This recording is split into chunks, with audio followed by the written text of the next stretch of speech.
retour sur ma rivière favorite juste à côté de la maison. Météo pas top, je m'excuse d'avance pour le bruit du vent dans le micro. Je vais espérer que les conditions orageuses elles fassent bouger les poissons parce que les dernières sorties ont franchement pas été glorieuses.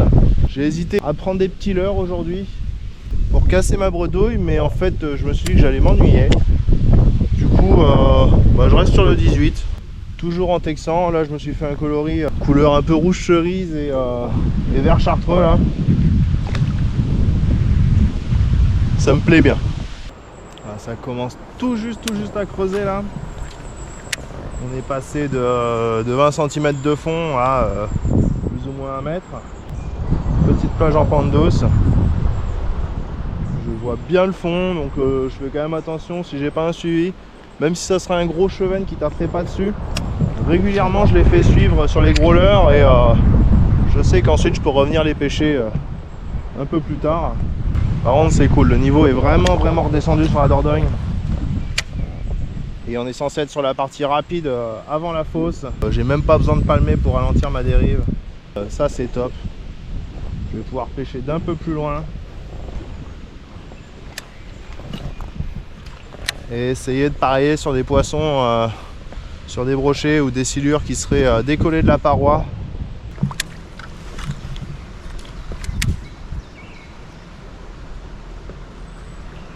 Ah, il est cool là le courant. Il me permet de me maintenir à une vingtaine de mètres de la bordure. Ça fait que je suis encore précis au niveau des lancers, mais ça me permet de couvrir beaucoup plus loin jusqu'à une zone un peu plus profonde aussi. Ça me permettra éventuellement de faire monter s'il y a un beau brochet qui est plus proche du courant.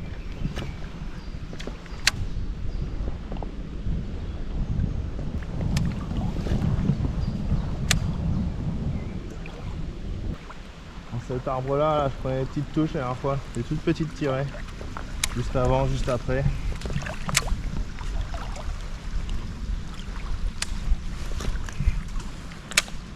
Voilà, là c'est vraiment le début de la fosse.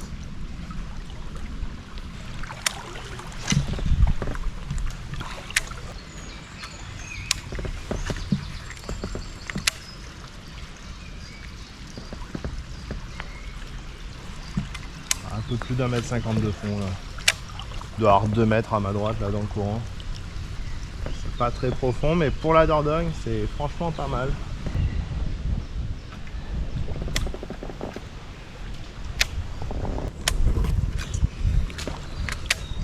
Je pense que d'ici 10 minutes je vais changer de coloris. C'est vraiment une très belle zone que je fais. Sans doute une des plus belles du jour, du coup il faut vraiment que ça soit là que je prenne la touche. Même si je peux en prendre juste après, hein, ça me pose pas de soucis. Je sais pas s'ils sont actifs, mais je sais qu'il y a du poisson. Je vais pêcher à Stockation rocheuse et puis après ça sera un changement. Je vais commencer avec un coloris peut-être un peu vif pour les eaux assez transparentes là.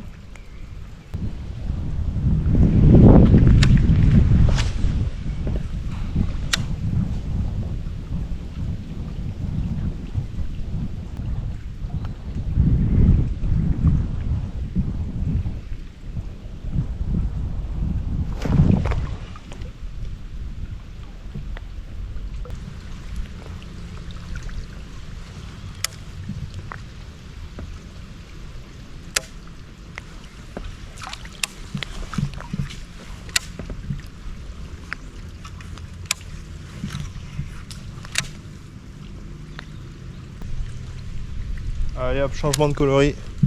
Je vais partir sur un truc un peu plus naturel. Je vais descendre un tout petit peu en grammage aussi au passage. Pour avoir un truc un petit peu plus planant. Voilà, ça va être encore un ventre vert mais un peu plus sombre. Pas mal de paillettes quand même pour des reflets et un dos marron. Qu'est-ce que ça donne ça? C'est pas mal en grammage de fond. Et là maintenant je peux lancer aussi dans des zones comme ça.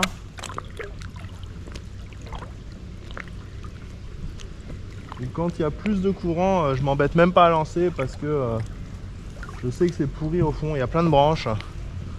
Et en cas d'accro, je peux juste pas remonter.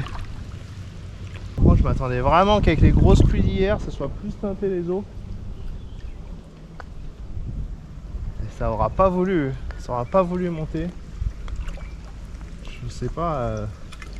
Après, je crois que les gros orages, ils ont été surtout en aval, malheureusement. Enfin, malheureusement pour moi.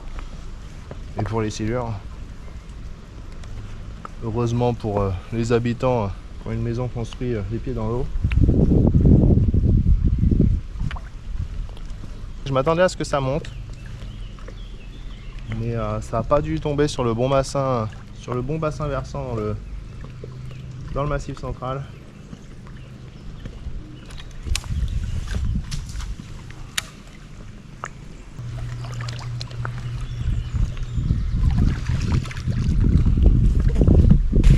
Bon, j'ai fini de peigner ma falaise, hein. Ça n'a rien donné, pas de suivi, pas de touche. Je vais traverser, je vais changer de zone. Je connais 2-3 silures et je sais aussi que de temps en temps il y a des petits brocs. Et puis on va voir, hein. De toute façon c'est la pêche. Même si le premier spot était le plus beau, je vais rien lâcher, je vais continuer jusqu'au bout. Berge côté soleil. Là le calme est assez court, mais il y a quand même un peu de fond. Une belle zone d'ombre avec des arbres un peu émergés là. Normalement un petit broc qui est censé sortir de là-dessous quoi. Peut-être que l'heure est un peu gourmand aussi pour un broc de 60.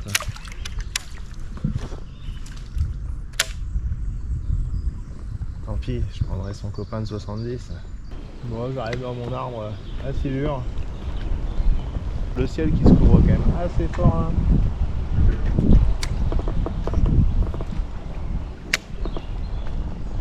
Je pense que je vais pas tarder à prendre mes premières gouttes moi.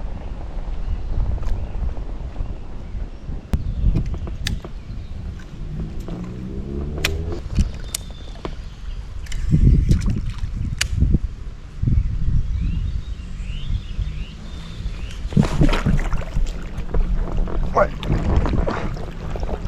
Devant la branche. Nickel. Ah, c'est un bout. Waouh. Yes. Ah, cool. Cool. Ah, et puis on a un poisson d'1,40 m je pense. Ah, superbe. J'ai pas ferré très fort, mais il a mis... Quand j'ai mis la tension, en fait, j'ai pris une petite tape devant la branche. Et quand j'ai mis la tension, il a instantanément mis un coup de tête. Et je pense qu'il s'est auto-ferré. Ah bah encore une touche à l'aplomb du flot de tube. Ah oui, ouais, on a un beau poisson. On est loin des 2 mètres. Hein. Là j'ai la big bait hein, parce que avec les leurres en 18, les gros hameçons en 9-0, il faut que je puisse les planter en fait. Même si mon autre canne casting elle pourrait largement lancer des leurres qui font 70 grammes avec la plombée. Je dirais 1m50, 60. Ça faisait longtemps qu'il n'est pas payé. Ouf.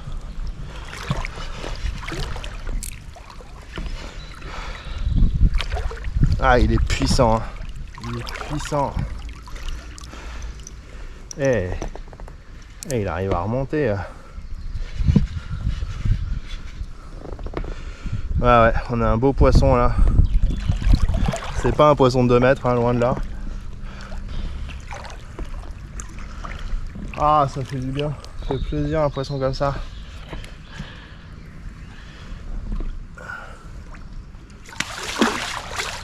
Ah, nickel. Ouf. Et il a de l'agnac, hein. Je sais pas si c'est après les petits sires de la Vézère que ça me fait ça.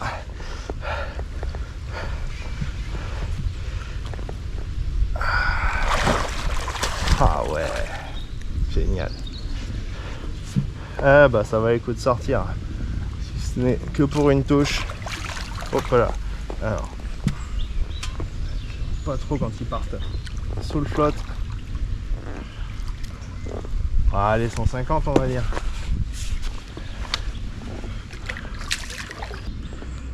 Superbe. Super beau poisson. Très beau poisson. Belle gueule, bien gros. Ah, il est beau.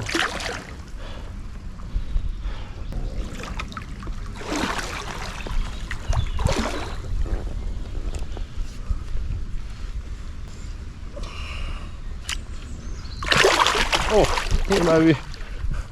Il m'a vu, il a dit non, non, non.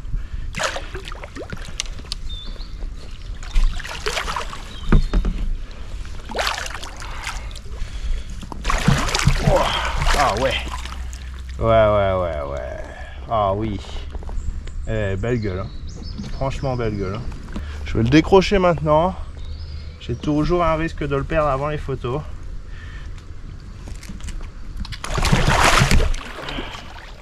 Mais il est quand même piqué assez proche de l'œil. Je vais essayer de le décro avant que ça s'abîme.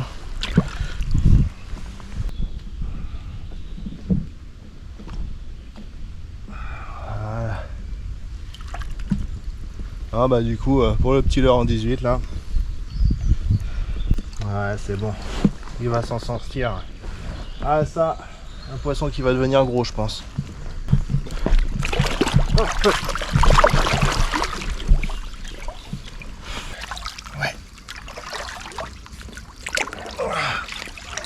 Voilà, un beau poisson. On doit être dans les 150.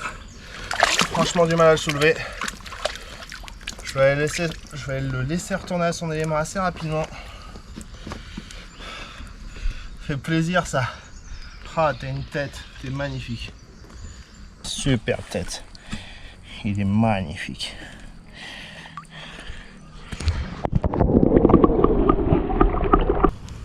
J'étais sur le point de me dire que la prochaine sortie, j'allais sortir des petits leurres en 10-12 cm pour essayer de faire du poisson. Ça sera peut-être quand même le cas d'ailleurs. Parce que c'est vrai que j'aime beaucoup les gros leurres qui me permettent de faire des beaux silures, des beaux brochets. Mais j'aime aussi le côté surprise avec des plus petits leurres, de pouvoir tomber sur un silure, un broc aussi. Mais aussi faire des gros chevennes, des grosses perches. En tout cas lui il a été très cool pendant le combat. Parce qu'il a toujours voulu partir vers le large et il m'a mis quand même un ou deux rushs. Je pense qu'avec le doigt sur la bobine j'aurais pu l'arrêter. Mais je préfère éviter de trop forcer pour l'arracher la gueule.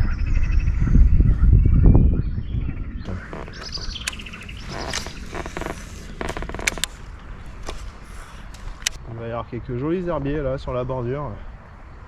Sur une quinzaine de mètres de large à peu près.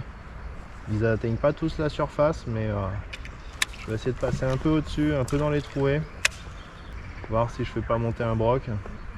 De temps en temps, il y en a qui sortent rapidement et qui tapent sans réfléchir. Et ça, c'est toujours chouette.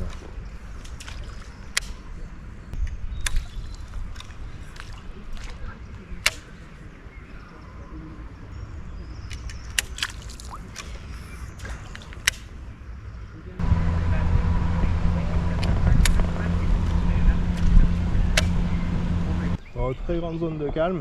La rivière va dans ce sens là, mais je suis obligé de me mettre dans ce sens là quand même. Parce que c'est tellement un calme que sinon j'avance pas du tout. Là c'est transparent, ça c'est des super zones à perche que j'adore l'été. Parce qu'il y a le radier juste au dessus et il y a 1 mètre de fond avec du galet au fond. Et c'est vraiment des zones très chouettes, à la cuillère, aux petits poissons nageurs le soir là. Ça fait des jolies pêches du bord, les pieds dans l'eau.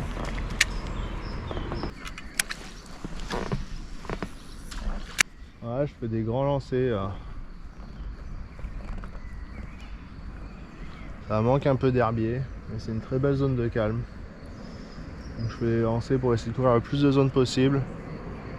Et je passe en linéaire en espérant qu'il y ait un broc ou un silure éventuellement qui a envie de monter et venir coffrer ça.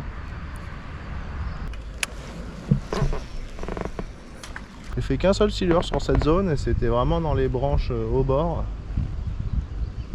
Par contre, j'ai déjà pris sur un gros leurre souple, j'ai déjà pris une énorme table de broc avec le leurre très découpé et je suis persuadé que c'était un franchement gros poisson.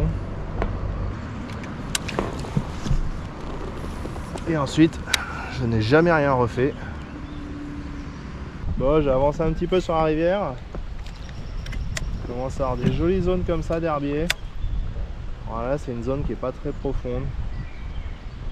Pour l'instant, j'ai pas fait de poisson dans les herbiers. Pour moi, ces zones d'herbier, elles sont bien un peu plus tard dans la saison. Enfin, pour le broc, je parle surtout. En fait, elles sont bien quand c'est des herbiers, mais sur des zones profondes. Enfin, plus profondes que ça.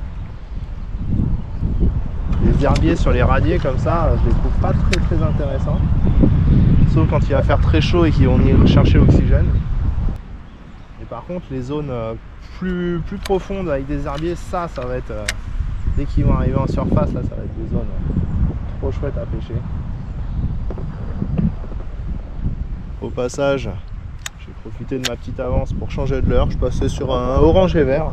Je me suis coulé un petit coloris sentimental parce que je me suis souvenu d'un de mes premiers shads, d'un de mes premiers leurres souples, un shad. Alors j'ai pas réussi à retrouver le nom de la marque. Ça m'étonnerait pas que ça soit du Mr Twister ou un truc du genre là. C'est des shads très hauts, assez fins. Ils avaient un coloris comme ça, vert et orange. Et je sais que je l'adorais pour le brocher. J'imagine que depuis le temps, il a dû finir au fond d'un lac, dans une souche.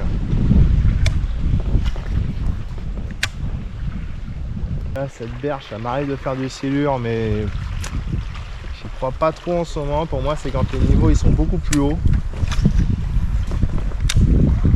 qu'ils se retrouvent coincés par ici. Après, c'est bien à l'ombre, pourquoi pas, hein.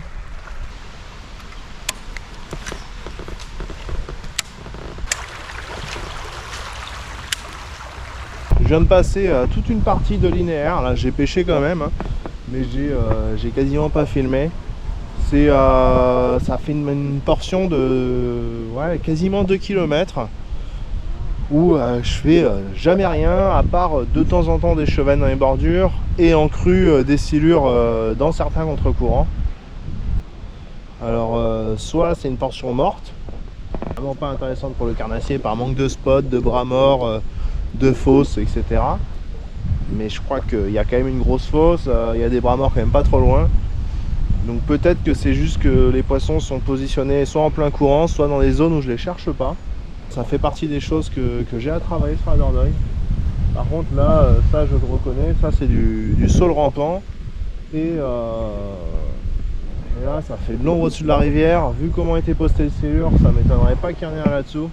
Je vais me faire toute ma ligne de saule là en espérant faire sortir un silure, quoi. Même quand ils sont sur des petits leurres, en fait, si je touche un poisson là-dedans, c'est un poisson que j'ai motivé à sortir, on va dire.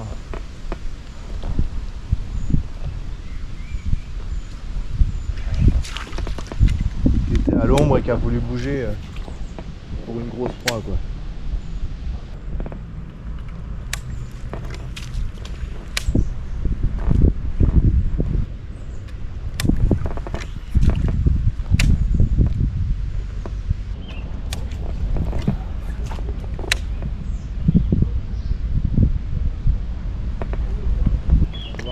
Faire demi-tour dessus, vu la vitesse du truc.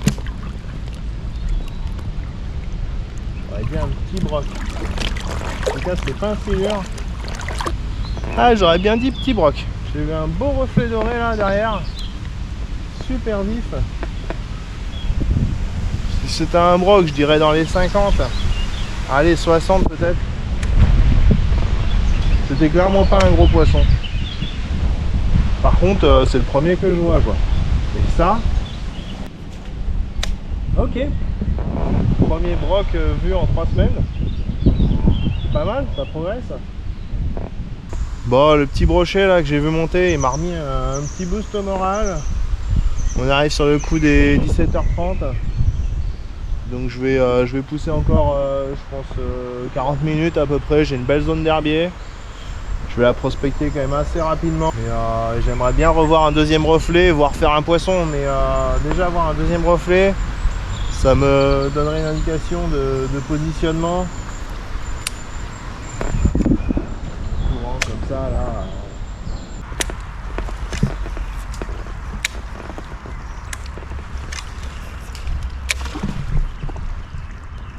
Je sais pas ce que c'était ce remous là, mais j'ai fait peur à quelque chose qui était dans la berge. Hein. Alors, soit c'était un gros cheven, un broc peut-être. Oh, ça m'a fait sursauter, c'était violent. Hein. Je dirais bien un gros chub, hein, mais.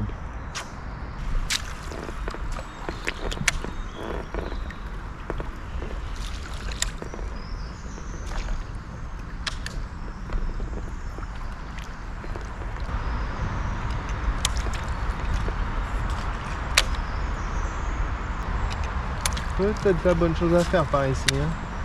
Pêcher les zones un peu plus marquées. Oh là, il y a du poisson. C'est quoi ça? C'est de la. On dit un basse, mais je dirais de la perche plutôt du coup. Du petit gardon. Ok, là il y avait du petit blanc dans les herbiers. Oh, peut-être que je commence à comprendre quelque chose sur ce spot. Je le pêchais pas correctement dernièrement. Les parents là, s'ils sont en dessous des herbes, je peux rien faire moi.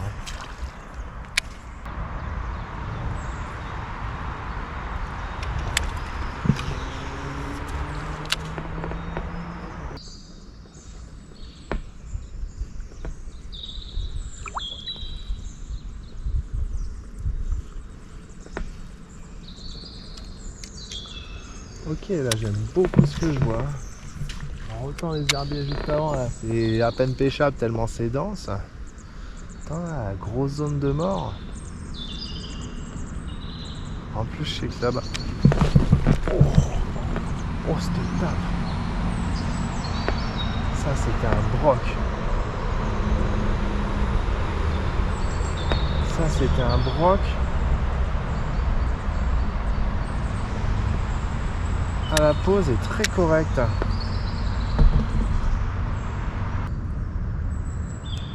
J'ai des traces dedans sur le paddle, il a peut-être pas pris l'hameçon. Et il a pris à la pose lui.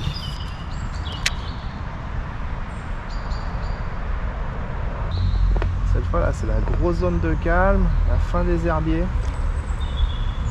Jolie tape, hein, vraiment très très net, très très sec. Ça faisait vraiment très très broché. Après j'ai pas senti de poids, je pense qu'il a vraiment tiré le paddle. Donc gros poisson ou pas, ça je peux pas dire. Je commence à comprendre quelque chose. Ah top. Vraiment top. Bon ça sent quand même la fin là. Mais là je commence à être bien fatigué par le vent, par cette journée de pêche. Ça aura été franchement pas facile. Je suis très heureux quand même d'avoir fait ce beau silure. Je suis presque encore plus heureux d'avoir fait bouger deux brocs. Un qui tape et un que je vois se retourner. Ça c'est mes indications pour mes pêches futures.